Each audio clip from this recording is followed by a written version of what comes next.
Mirë se ju kam në këtë emision e këtarë. Është një kënaqësi për mua që të kem përballë një hoxh të nderuar dhe një psikologe gjithashtu të nderuar për të shtjelluar temën e varfërisë dhe mosbesimit. Atëherë, le ta fillojmë me ju hoxh i nderuar.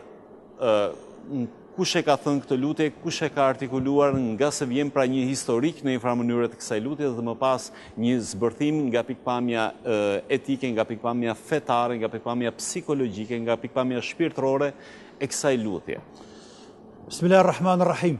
Ajo që ceket në fillim është një thënie profetike, ne i themi hadith, terminologjin islame, e të dërguarit të Zotit pejgamberit alayhi salam, i cili e ka thënë shpesh, shumë shpesh, dhe atë në vendin dhe në kohën më të shajt, më të çmuar, e që është në namaz, pikërisht ulur në tehijat apo në uljen e fundit të namazit.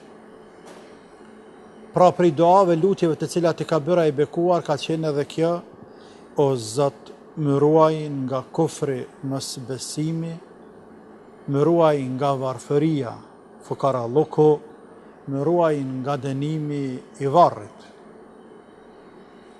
Vetë fakti se e ka zgjedhur me thonë këtë dua, me bërë këtë lutje, në vendin apo në kohën, në vendin e fjala ulur, në namaz, është një shenjë që tregon dhe argument i qartë për rëndësinë e madhe që ka kushtuar Islami, besimit përballë mosbesimit dhe pasurisë përballë varfërisë. Po, sepse ekziston edhe një koncept i tillë që unë faktikisht edhe individualisht e kam ndeshur shpeshherë.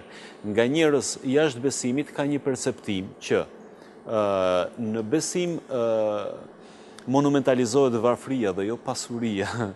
Pra njeriu duhet të jetë sa më mundësisht jo i varfër, po përgjithsisht në kufijtë e varfërisë të notoj. Këtu i kem dy tema, secila prej tyre është shumë e gjerë dhe ka shumë për të folur për te.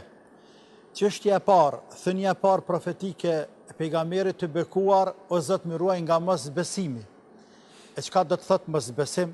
Dhe pjesa e dytë, më ruaj nga varfëria.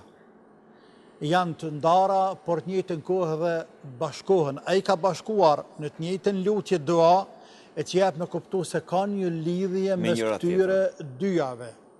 Për faktin që i ka bashkuar, sepse ai nuk flet me hamendje, por flet atë që është i shpallur nga i madhi Allah. Andaj fjalët e tina, radhitja, forma e fjalëve, vendit që i thot, secila prej tyre e ka vendin e vet, kohën e vet, me një precizitet të përkryer, sepse është thjesht inspirim dhe shpallje dhe frymëzim prej anës së Allahut Azza wa Jall.